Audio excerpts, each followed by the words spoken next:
Aí, Fabiano, 5 segundos. Tá bom. 5, 4, 3, 2, 1 e...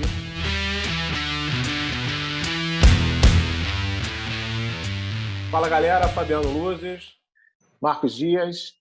Em mais um Papo Trabalhista. Papo Trabalhista, dessa vez, debatendo. A gente vai sair um pouco do contexto que tanto vem se falando nesses últimos papos nossos aí, sobre audiência presencial, pandemia. Mas antes de falar disso, né, a gente só lembrando aquelas coisas que a gente sempre fala, você que curte, dá aquele seu like, dá aquele seu joinha, espanca o sininho, para você estar recebendo sempre as atualizações, indica para quem você acha que esses vídeos, essa sessão de vídeos que a gente, eu e o Marcos, a gente está fazendo, alguns da gente, outros com alguns convidados. E para tratar do tema que vocês já sabem, pela descrição do vídeo, a gente trouxe um convidado especial. Marquinhos, apresenta o nosso convidado.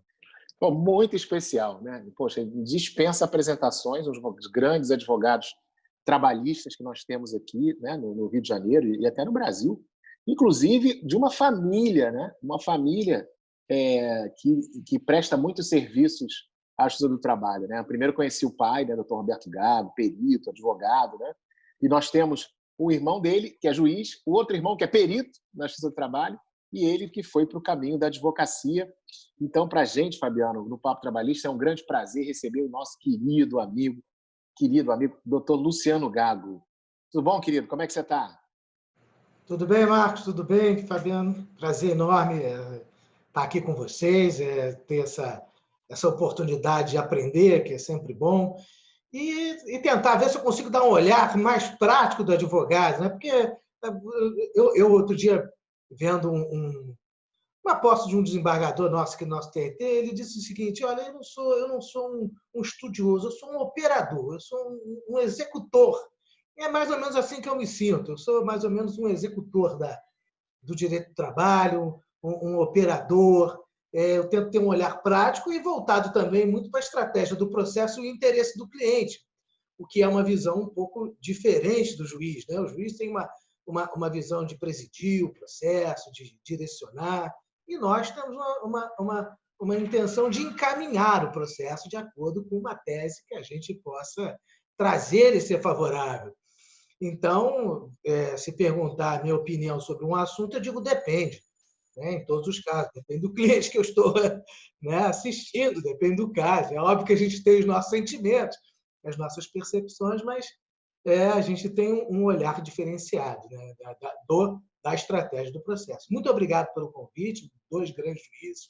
Quero agradecer a vocês pela generosidade de nos estar trazendo tantas informações.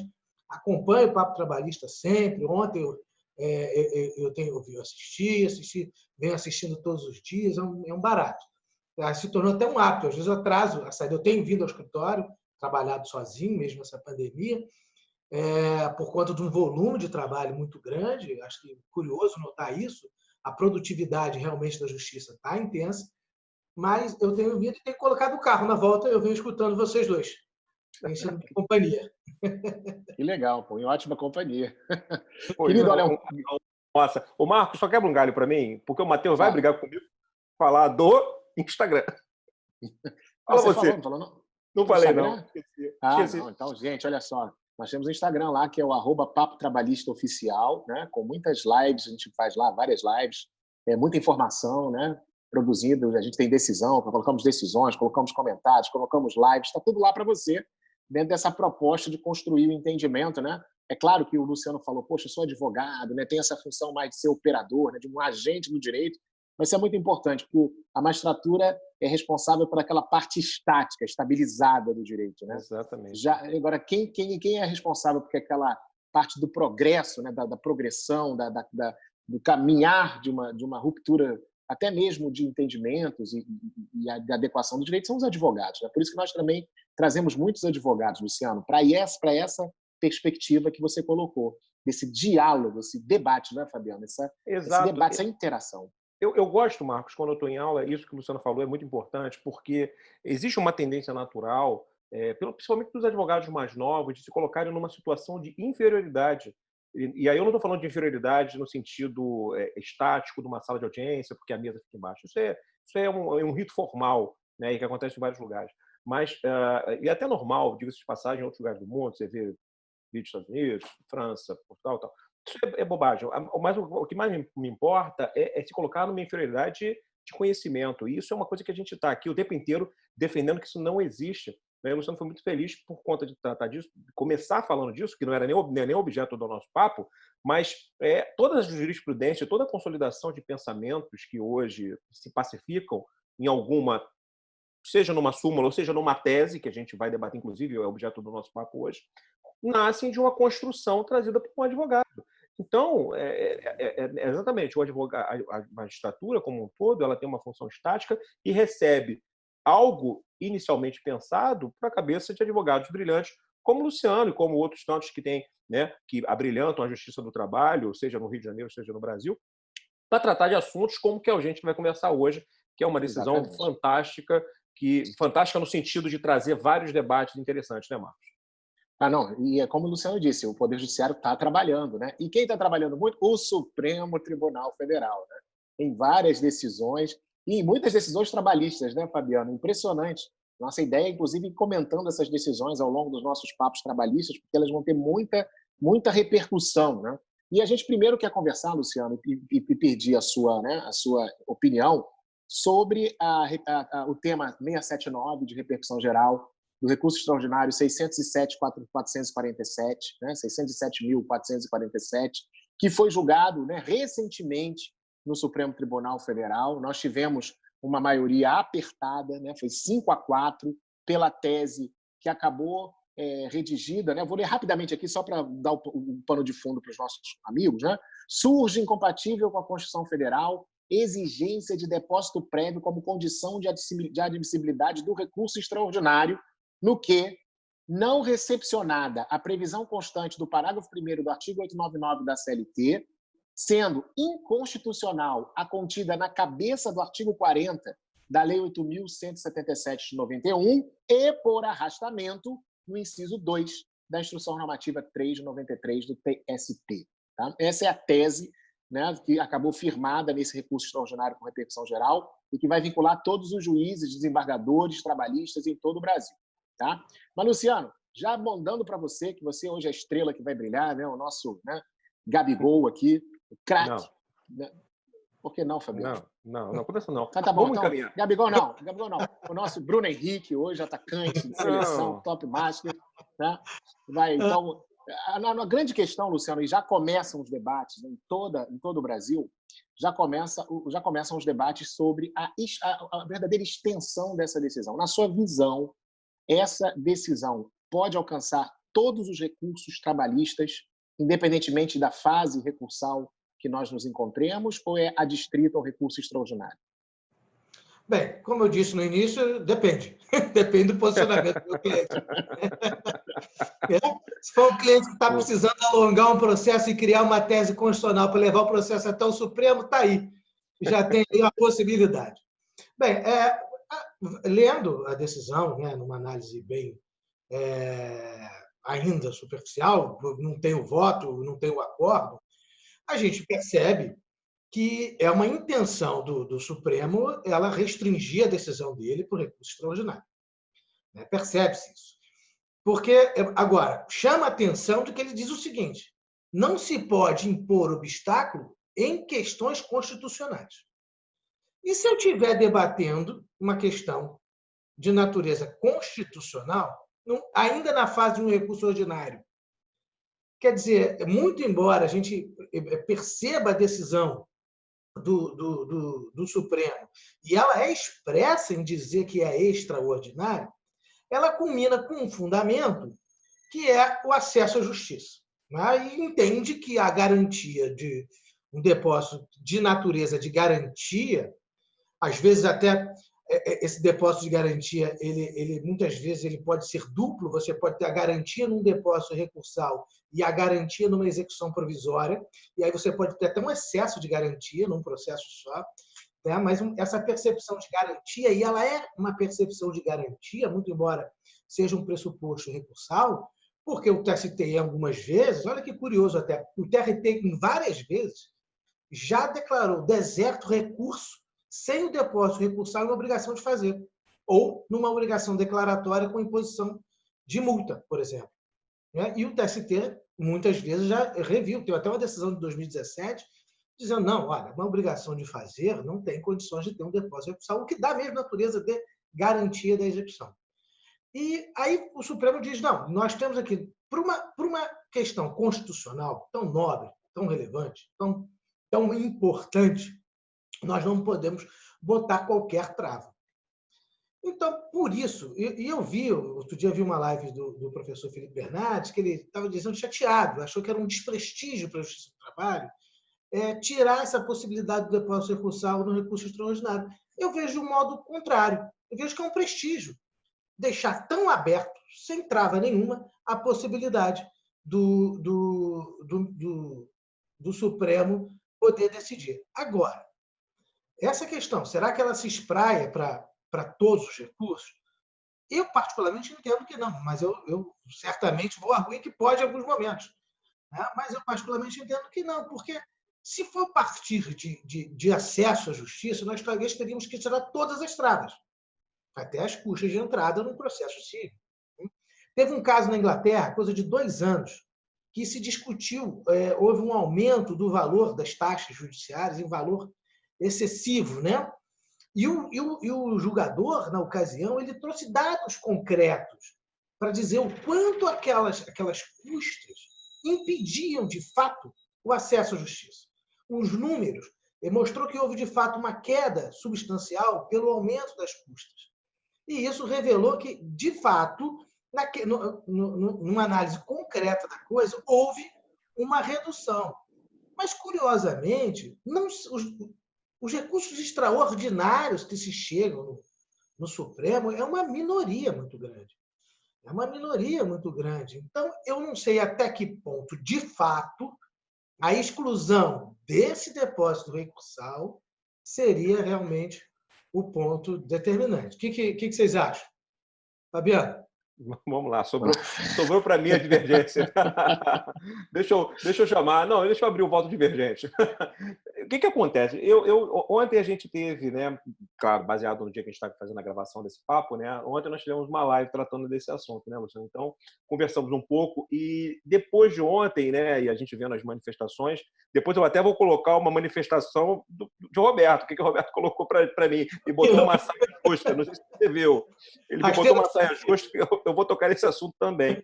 Mas depois eu tomei a liberdade, vendo a decisão, eu fui entrar assim, numa leitura gramatical. É claro que não é a melhor leitura a ser feita, quer dizer, não é a melhor resposta essa. Normalmente não é a melhor leitura, mas também é uma leitura interpretativa, né? E quando a gente vai ao artigo 899, né, eu estou com 2 telas, por isso que eu estou olhando aqui de lado, né? O artigo 899 diz, e aí eu vou ler só para o pessoal, né, que não tiver com a CLT à mão.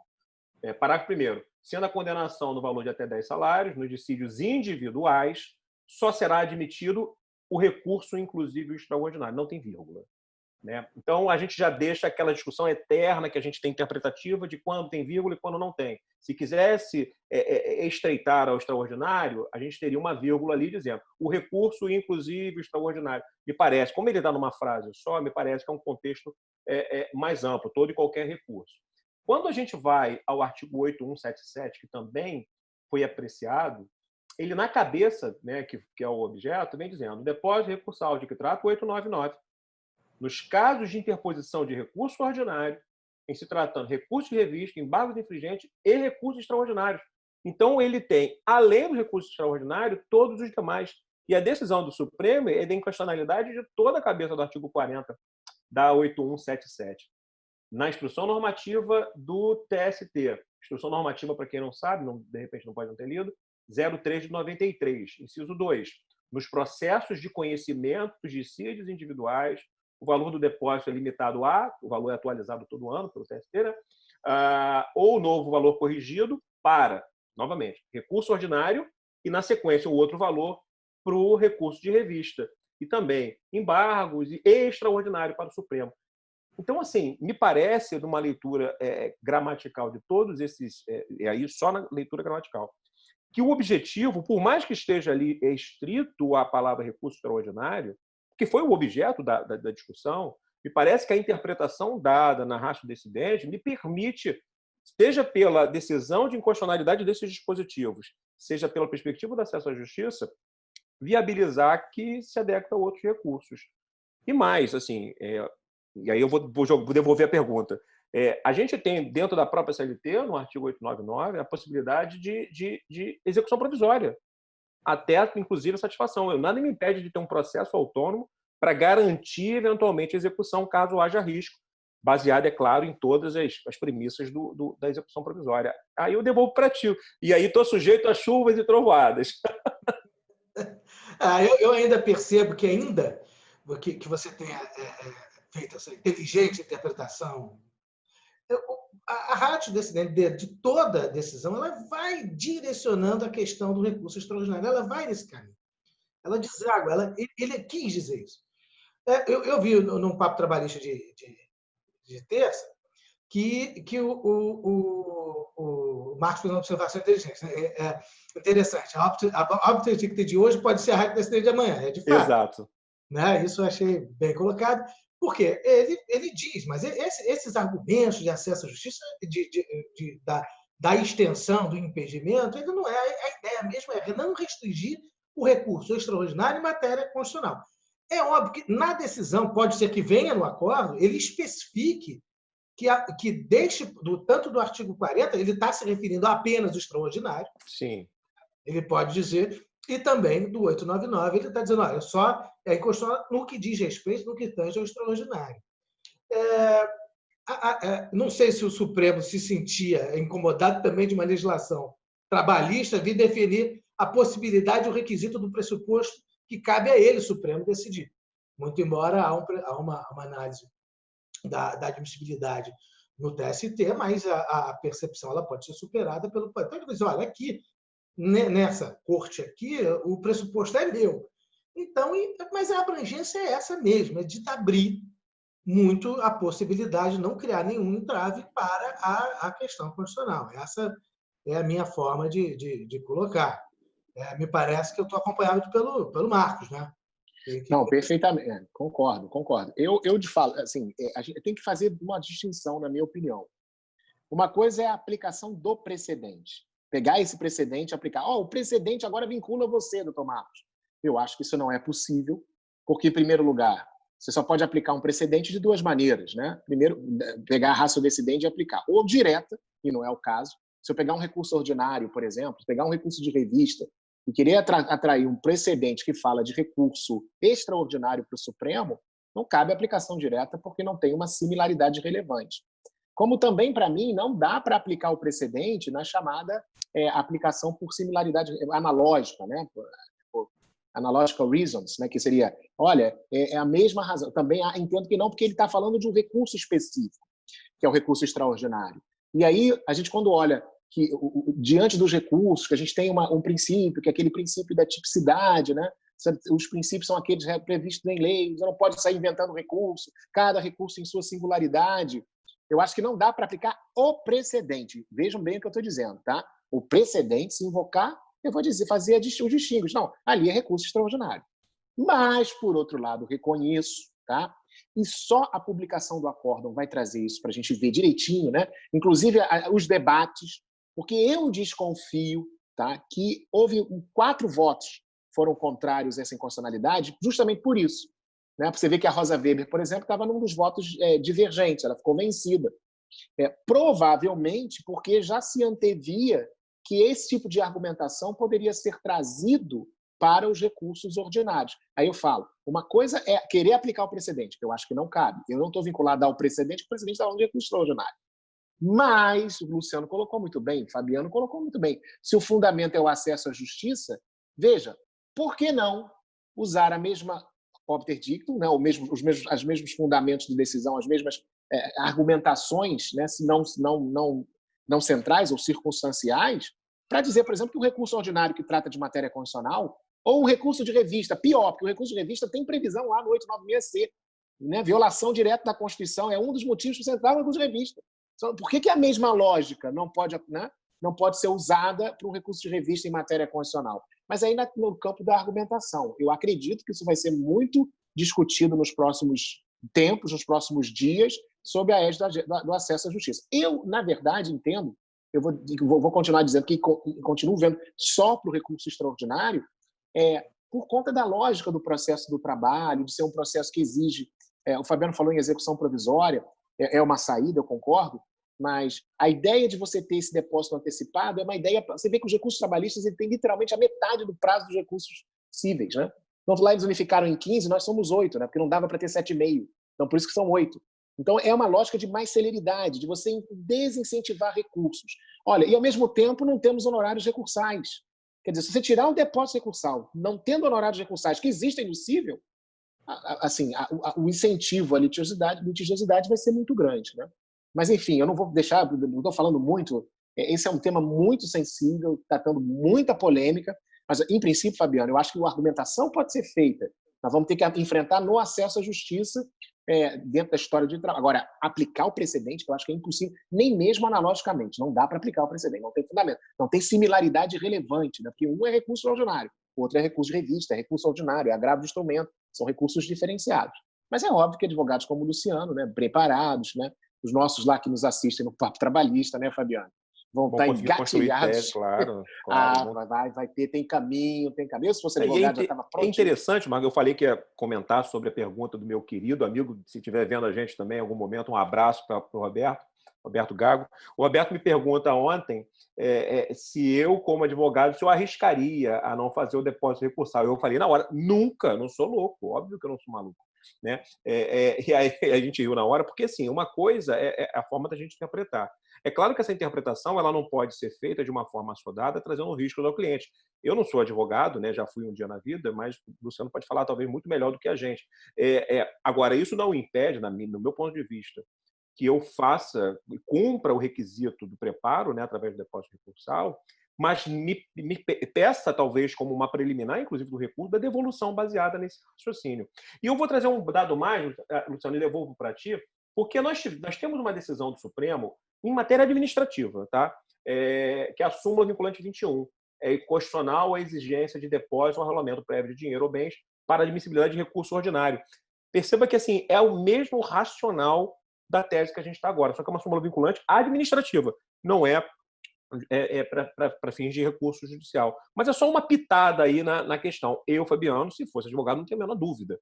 Faria a apresentação do depósito recursal, mas pediria como uma preliminar de liberação desse valor. Talvez, né, seria o caminhar.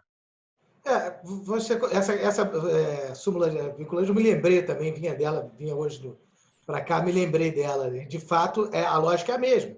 Né? Você não colocar um obstáculo para permitir um debate. Você tinha que ter, nas multas administrativas, você tinha que pagar para recorrer. Mas talvez na multa administrativa você tinha aí um juízo muito superficial. Você não tinha uma análise profunda, como tem uma análise tão profunda como se chega no Supremo, uma matéria que já passou pelo Judiciário. Então, nas questões administrativas, você tinha lá um fiscal que te autuava por uma percepção, Então, você, quando colocava a obrigação de pagar, você realmente colocava um entrave muito alto. E muita gente deixava de pagar. E aí eu faço uma outra observação. É muito comum, por exemplo, eu entro com recurso ordinário, e no meu recurso ordinário eu faço o depósito e peço a nulidade da sentença por um cerceio de defesa. O tribunal anula. Esse processo volta. É comum pedir o levantamento desse recurso? Raro. As pessoas não pedem. Esse recurso fica. E o pior, quando você recorre de novo, você tem que fazer um novo depósito. Você não pode aproveitar aquele. Porque tem uma súmula no TST que a cada novo recurso importa num novo depósito. É óbvio que essa súmula aqui se referir ao depósito integral do recurso de revista. Porque antigamente se complementava. A gente fazia o recurso ordinário e se complementava. Se não alcançasse, a gente complementava o recurso de revista. O TST falou assim, não. A cada novo recurso, um novo depósito. Então, há decisões que eu não poderia aproveitar aquele recurso ordinário, aquele depósito, por conta dessa súmula, e aquele depósito fica meio perdido, ele não serve para nada, porque ele foi anulado junto com a declaração de nulidade da sentença e ele fica no processo. E acaba ajudando, mais adiante, o pagamento de uma execução. Facilita, eu acho que muitas questões facilitam. Uma outra coisa que eu estava pensando aqui, o recurso ordinário, o depósito, ele, nos processos de massa, nos grandes litígios, acaba sendo feito, não é um entrave para o recurso, mas se ele não tivesse, ele seria um permissor de mais recursos. existe essa visão? Pode ser. Pode ser. Tanto é que a diminuição dele pode ser. Pessoal, eu perdi até 10. Não vou recorrer porque o meu recurso é 10. Agora, eu não tenho o que perder, mas a gente tem que fazer uma outra análise que muitas vezes não é feita. É um recurso útil. Eu acho que em matéria de fato é sempre importante você ter um recurso útil, um recurso no qual você possa ter um novo exame do fato.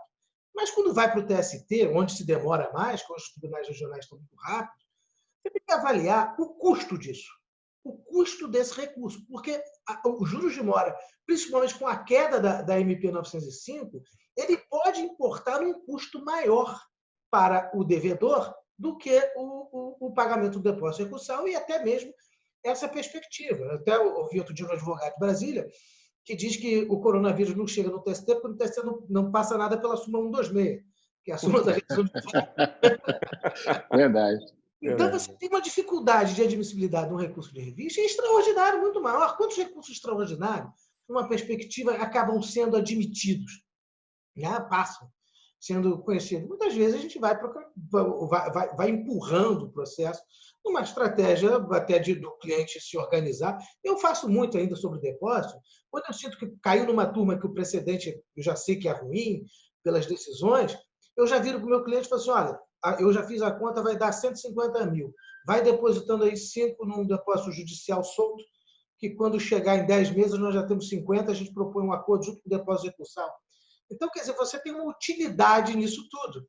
É uma estratégia de você diminuir o impacto, o cara chegar e falar assim, eu vou ter que pagar 150 mil numa situação. Agora, imagina, nesse momento, um depósito recursal. Talvez é mais penoso, né? Um depósito integral de uma condição é mais penoso. Mas, ainda que nessa análise toda da utilidade do que é importante, é saber se realmente retirar essa trava do depósito recursal seria algo útil ao processo concretamente, se seria bom para o processo concretamente. Né? E aí, também vendo, acho que os tribunais, cada justiça, a Justiça do Trabalho, pode ter, sim, uma interpretação jurisprudencial para ela, dela, por ela. Né? Não precisa sair trazendo tudo do CPC, como a gente tem aquele voto, né, dos honorários de sucumbência, mesmo dos honorários advocatícios, mesmo quando o processo foi extinto, que veio trazendo. Não é, ela tem uma singularidade, ela tem uma propriedade, tem que ter a propriedade dela dos depósitos recursal, que pode não ser a do Supremo, que aí já é uma questão que alude a todos e a todo mundo. Então, por isso, essa questão constitucional para o Supremo tem que ser aberta a todos, mas os nossos recursos trabalhistas têm que ter as nossas regras, e dentre elas o depósito recursal como um depósito garantidor. Eu acho que essa tema vai dar muita discussão. Vai dar muita discussão. Vai mesmo. Com certeza. Uma outra pergunta, e aí a gente já está no limite, a gente tem 5 minutinhos para a gente encerrar, e aí, Luciano, vou jogar para ti para saber as suas considerações, e o Marcos depois faz algum apontamento, que é com relação à possibilidade, ainda na linha do depósito recursal, né, a possibilidade da troca por seguro-fiança. Né? A gente, né, isso vem gerando um pouco de... Tem decisão do Supremo, tem algumas questões acontecendo. Qual é a sua visão sobre isso? Eu acho que se é uma garantia, eu teria que ser... Na verdade, se for uma garantia, se é pressuposto uma garantia, eu poderia até, em parte, fazer um negócio processual com o meu colega e dizer o seguinte, olha, eu não vou fazer o depósito em dinheiro, mas eu vou dar um bem no valor da dívida ou no valor da condenação. E aí eu faria essa garantia para o recurso. Né? Um negócio processual. Agora, é óbvio que eu estou fazendo um negócio... Se eu posso negociar processualmente, como o Fred Dias disse outro dia, se eu posso negociar a não interpor o recurso com o meu outro colega, eu não poderia negociar o pressuposto, aí é uma discussão longa, né? Porque é um pressuposto legal. Talvez você está querendo que eu possa negociar o prazo do recurso? Talvez não possa, né? Porque é um pressuposto legal, que aí, nesse caso, não permite a negociação processual. Mas se é uma garantia, eu acho que o seguro é viável. O seguro ele é líquido, né? Ele é efetivo, né? É fácil de executar. Então, eu acho válido, eu acho permitido essa possibilidade, muito embora houve uma decisão do ministro Fux, numa execução fiscal, que não permitiu a substituição quando já garantida a execução, ou seja, substituí-la. Né? Existe um fundamento que a substituição seria um regresso. Mas o próprio CPC, quando fala em garantia, coloca o lado a lado. Então, se eu tenho um imóvel que eu garanto uma execução e eu quero substituir por um outro imóvel da mesma qualidade, o que me impede? De repente, aquele eu vou ter uma utilidade maior e nada. Então, eu acho que o seguro-garantia pode ser um avanço. É barato, é mais barato do que a fiança. Ele tem um custo. Estão se usando muito alguns clientes meus que não querem fazer descapitalizar, estão fazendo esse seguro em execução. Então, se é garantia, se é esse o pressuposto do recurso, e todo mundo diz que é uma garantia, por que não? Por que não poder permitir essa substituição? Acho que é viável, sim. Acho que é bem possível. Marquinhos. Eu acho que por negociação processual, eu acho que é perfeitamente possível, né, se houver uma negociação processual, até porque o próprio TST inúmeras vezes já disse que o seguro garantia ou mesmo fiança, eles equivalem a dinheiro, né? Então você não pode dizer que há um prejuízo à gradação legal nessa substituição, né? Agora, chama atenção essa decisão do ministro Fux, né, o recurso extraordinário 1.239.911, né? São esses números gigantescos, né? de recurso extraordinário, né?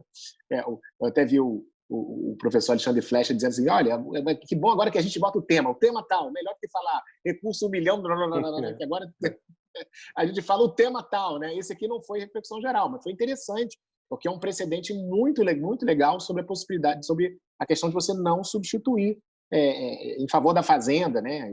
A fazenda, numa execução fiscal, ela tem uma certa primazia, assim como o trabalhador numa execução trabalhista, pelo menos na visão clássica do processo do trabalho. Então, assim, eu acho que por negociação processual é possível, eu concordo contigo.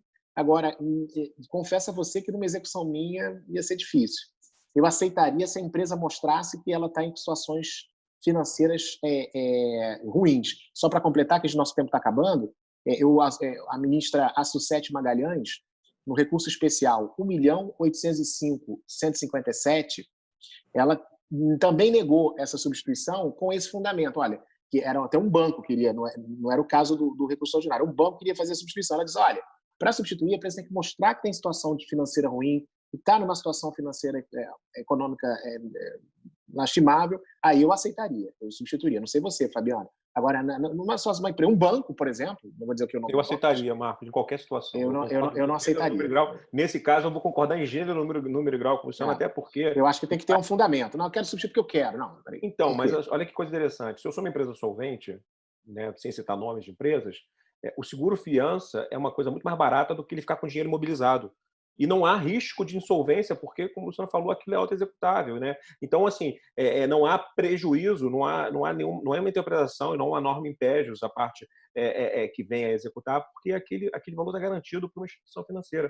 E para a empresa é dinheiro em caixa, que para ela fica dinheiro parado, a quantidade de dinheiro que a gente tem parado na justiça, né? Muito dinheiro. Então, assim, eu acho que me parece uma questão razoável. Agora, o nosso ordenamento, e principalmente a jurisprudência, ela tem que falar uma língua comum, né? Eu não posso relativizar para uma situação e permitir para outra. Eu tenho que ter decisões, me parece, uniformes, no contrário, eu estou violando um princípio máximo, que é o da segurança jurídica, né? Isonomia também. São dois princípios. Não só fica parado, como é uma correção ruim. Né? O depósito recursal melhorou a correção, porque era corrigido pelo FGTS. E era ruim, né? Porque agora é depósito virtual. Então ele fica parado com uma correção ruim. De repente a empresa precisa de uma dinâmica de dinheiro, até para fazer mais investimentos, empregar mais gente. Ela não precisa estar ruim das pernas, ela pode estar querendo crescer.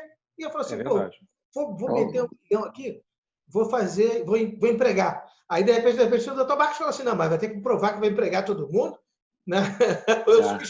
Vai ter que provar. Não, por exemplo, eu já substituí uma vez, uma empresa precisava do dinheiro para comprar um imóvel para poder melhorar a prestação de serviço. Eu deferi, porque aí há uma justificativa razoável para aquele dinheiro não ficar parado, né? Mas eu concordo com o ministro Fux, eu vou beneficiar o devedor nesse caso, já tem sentença condenatória, já tem acórdão condenando, né? Ele tem mais é que fazer um acordo. Menos de 1 minuto, se deixar esse assunto ainda vai longe, né, Marcos? Pois é. Cristiano, olha, a gente agradece demais a sua presença. Acho que a gente até ficou com um gostinho de quero mais, né? A gente agradece demais, a gente deixa disponível o espaço. Obrigado por engrandecer aqui o nosso espaço com o seu conhecimento, com o seu nome, né? Eu tenho certeza que vai agradar muito o pessoal que acompanha aí o Papo Trabalhista. Eu que agradeço mais uma vez a generosidade de vocês de me convidar e de aprender mais um pouco aqui, sempre bom. Parabéns, muito obrigado. Obrigado, Marquinhos, Luciano. beijo a Isso aí. todos. Luciano, um beijo para as famílias. A gente se vê porque Papo Trabalhista conversando. A gente se entende. Um Forte abraço. abraço.